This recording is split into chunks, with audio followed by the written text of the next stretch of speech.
हाय दोस्तों। आज की इस वीडियो में हम सीखेंगे कि अगर किसी स्टॉक के अंदर कोई म्यूचुअल फंड कंपनी उसमें खरीदारी कर रही है या एफआईआईज खरीद खरीद रहे हैं या फिर प्रमोटर खरीद रहे हैं और पब्लिक वहाँ पे बेच रही है, तो क्या इस बात की गारंटी है कि वो शेयर अब यहाँ से भागेगा ही? क्योंकि आपने यूट्यूब पे बहुत सारे ऐसे वीडियो देखे होंगे जिसमें क्लेम किया जाता है कि देखिए इस शेयर के अंदर एफआईआईज खरीद रहे हैं, इसके अंदर डीआईज खरीद रहे हैं, तो हमें भी खरीद लेना चाहिए। तो हर बार ऐसा होगा? क्या ये ज़रूरी है क्या? तो मैंने आपके लिए कुछ एग्जाम्पल खोजे हैं, तो हम उन एग्जाम्पल से समझने की कोशिश करेंगे कि क्या हर बार ऐसा होता है क्या। तो एग्जाम्पल के लिए से पहला मैंने रिलैक्सो उठाया है। तो हम अगर पिछले 9 मंथ का देखें तो आप देखो, तो यहाँ पे एफ ने हल्का सा सेल किया है, पर डी तो डी लगातार खरीद रही है। यहाँ मार्क दरवाई से देखो तो 7% स्टेक था डी के पास, फिर यहाँ पे 7 से 8 हुआ, देन 9.5 हुआ, देन अभी 10.5% स्टेक है। और पब्लिक ने बेचा है। आधो पब्लिक का 19% स्टेक होता था, देन 18% हुआ, देन 16% हुआ, अभी 15% है। तो आप देखो तो पब्लिक बेच रही है, डीआईएच खरीद रही है। उसके बाद भी अगर आप रिलैक्सो का शेयर जाके देखो तो रिलैक्सो का शेयर आज के टाइम आई थिंक 60-70% डाउन है। ठीक है। सेकंड कंपनी देखने सोना BLW। अब इसमें देखो तो यहाँ पे भी डीआईएच ने 28% स्टेक था, आज 31% स्टेक है। तो यहाँ भी डीआईएच ने खरीदा है पिछले 9 मंथ्स के अंदर। पब्लिक ने माल बेचा है। अदर पब्लिक के टाइम 11% होल्डिंग थी, फिर 8.5 हुआ और अभी 7.5% है। तो यहाँ पे पब्लिक ने बेचा है। लेकिन आप सोना BLW का शेयर प्राइस देखोगे तो सोना BLW डाउन है आज के टाइम पे। हम रूट की बात करें तो रूट में आप देखो तो यहाँ पे डीआईएच के पास में 6% स्टेक था, जो आज बढ़ के 8% हुआ है। यहाँ आप बोल सकते हो कि एफ ने बहुत ज़्यादा सेल किया है, बट एक्चुअली यहाँ पे बेल्जियम की कंपनी थी, तो यहाँ पे प्रोमोटर के बीच शेयर का एक्सचेंज हुआ था। प्रॉक्सिमस ग्रुप नाम था उसका। तो यहाँ तो प्रोमोटर भी आप देखो तो यहाँ 58 से 75% हुआ है। तो हम इन दोनों को अभी इग्नोर कर सकते हैं। सिर्फ डीआईएच की बात करें तो डीआईएच देखो 6% से बढ़ के करीब 8% स्टेक हो गया। पब्लिक ने बेच दिया इस शेयर को, तो क्या ये शेयर भाग गया? नहीं। आप रूट मोबाइल देखोगे तो ये शेयर भी 60-70% डाउन है।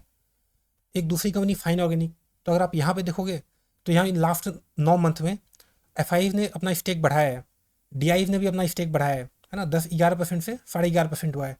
पब्लिक ने माल बेचा है, 9.7 से 8.2 हो गया। बट क्या ये शेयर भाग गया? नहीं, ये शेयर भी करीब 50% डाउन है। तो हमने 4 कंपनी देखी, हमने 4 कंपनी के अंदर देखा कि FII वगैरह खरीद रहे हैं, पब्लिक बेच रही है, फिर भी वो शेयर डाउन है। तो ऐसा क्यों हो रहा है? अब जैसे मैं एक कंपनी आपको दिखाता हूँ, लक्स। तो आप लक्स में आप देखोगे तो यहाँ पे FII बेच रही है, ठीक है, DIH भी बेच रही है, पब्लिक खरीद रही है। तो ये शेयर सच में डाउन है।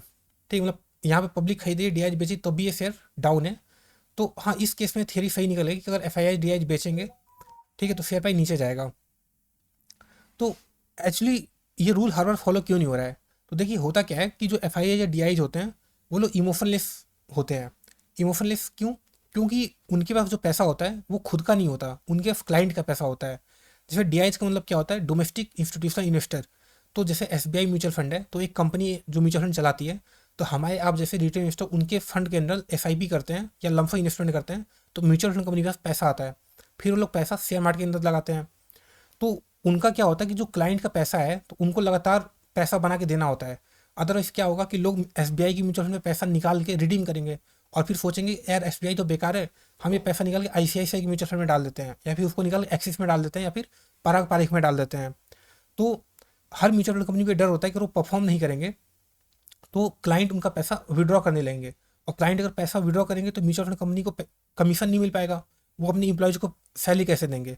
तो इसलिए हर एक एफ या डी के पास ये दिक्कत होती है कि उन्हें इमोशनलेस होकर सेल करना पड़ता है। मतलब अगर उनका कोई शेयर है, भले ही उस कंपनी के जो फंड मैनेजर है उसको लग रहा है कि ये शेयर 2-3 साल के अंदर बहुत ही अच्छा परफॉर्म कर सकता है, उसको भले ही बहुत ज़्यादा कॉन्फिडेंस हो, बट फिर भी उसको प्रेशर होता है कि उस शेयर को अगर लगता है कि 2-3 महीने परफॉर्म नहीं करेगा तो उसको बेचना पड़ता है मजबूरी के अंदर। तो जैसे यहाँ एग्जाम्पल देखो प्रिंस फाइव का। तो प्रिंस फाइव आप देखेंगे तो यहाँ पे तो मार्च 2022 में करीब 4% स्टेक था एफ के पास में, और उसके बाद 6% हो गया 1 साल के अंदर। मतलब एफ ने खरीदा था, फिर डी ने भी खरीदा था 14 से 15%, देन 18% हुआ। तो अब देखो लास्ट 9 क्वार्टर में डी ने बेच दिया। तो हो क्या रहा है कि इस दौरान एफ और डी को लग रहा था कि ये कंपनी अच्छा परफॉर्म कर सकती है। उस टाइम देखोगे तो ये शेयर करीब 600 से 700 के रेंज में चलता था। फिर क्या हुआ, एफ को लगा कि यार पाइपिंग सेक्टर अभी खराब कर रहा है, तो हम एक काम करते हैं, इसको बेच के निकल जाते हैं, बाद में एंट्री लेंगे। अब जैसे ये स्टॉक मेरे पास भी है, बट क्या हमारे अंदर हमारा खुद का पैसा लगा होता है, तो हमें लगता है कि हम इंतजार कर सकते हैं 2-3 साल 4 साल का, ठीक है, लॉस में नहीं बेचेंगे। बट एफआईआई इमोशनलेस होते हैं। वो लोग अगर लॉस उनको दिखता है तो बेच के निकल के किसी दूसरे स्टॉक में चले जाते हैं। तो हर बार सिर्फ कहने का मतलब ये है कि हर बार आप किसी भी एफआईआई या डीआईएच को ट्रैक मत करिए कि यार इस शेयर के अंदर एफआईआई खरीद रहे हैं, इसके अंदर बेच रहे हैं। आप अपनी कन्विक्शन के हिसाब से शेयर खरीदिए। अगर आपको कंपनी के बिजनेस पे ट्रस्ट है, जैसे मैंने आपको 4-5 स्टॉक दिखाए, अगर आपने इन सारे में एफआईआई डीआईएच को फॉलो किया होता तो आप बहुत ज़्यादा हैवी लॉस के अंदर होते। ठीक है, क्योंकि एफआईआई कब बेच के निकल जाएंगे, क्योंकि आप देखते हो ना कोई शेयर ऐसे किसी दिन सडनली 10% ऊपर चला जाता है। क्यों जाता है? क्योंकि उस दिन एफआईआई खरीद लेते हैं। और क्यों कोई शेयर एक दिन 10% नीचे गिर जाता है? क्योंकि उस दिन जो बड़े लोग होते हैं वो बेचते हैं। तो आपको अपने हिसाब से शेयर को खरीदना पड़ेगा। आपको खुद की रिसर्च करनी पड़ेगी कि यार ये शेयर अच्छा हो सकता है, ये शेयर खराब है। क्योंकि अगर आप लोअर प्राइस पे खरीदोगे तो जब डीआईएच एफआई जाके खरीदेंगे उस शेयर को, तभी आपका शेयर प्राइस ऊपर जाएगा।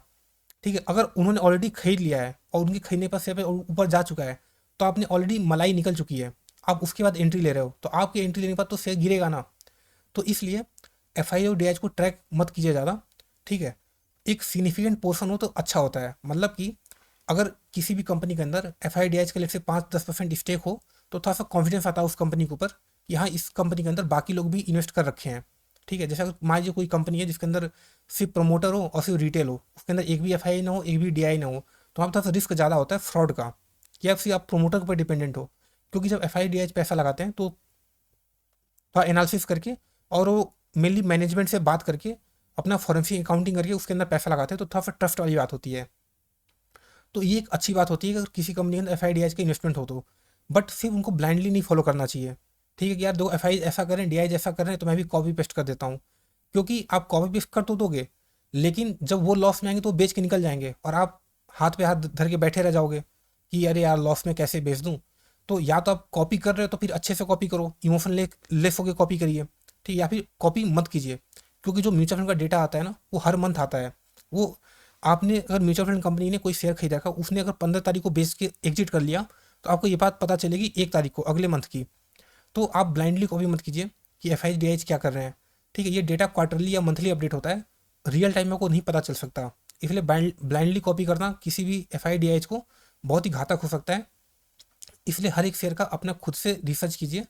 ठीक है, और अगर आपको ये टफ लगता है तो मेरे हिसाब म्यूचुअल फंड के अंदर एस आई पी सबसे बेस्ट ऑप्शन होता है पैसे बनाने के लिए, है ना। अगर अगर आप इंडिविजुअल स्टॉक के अंदर पैसा लगा रहे हैं तो खुद की रिसर्च सबसे इंपॉर्टेंट है। ठीक, खुद कंपनी पर ट्रस्ट होना चाहिए, तभी आप इंडिविजुअल स्टॉक के अंदर पैसा लगाइए। तो उम्मीद है आपको वीडियो अच्छी लगी होगी। अगर आपको वीडियो अच्छी लगी तो आप वीडियो को लाइक कर सकते हैं, और कुछ लगा है कि मैंने गलत बोला है तो आप वीडियो में कमेंट कर सकते हैं और चैनल को सब्सक्राइब कर सकते हैं। Thank you.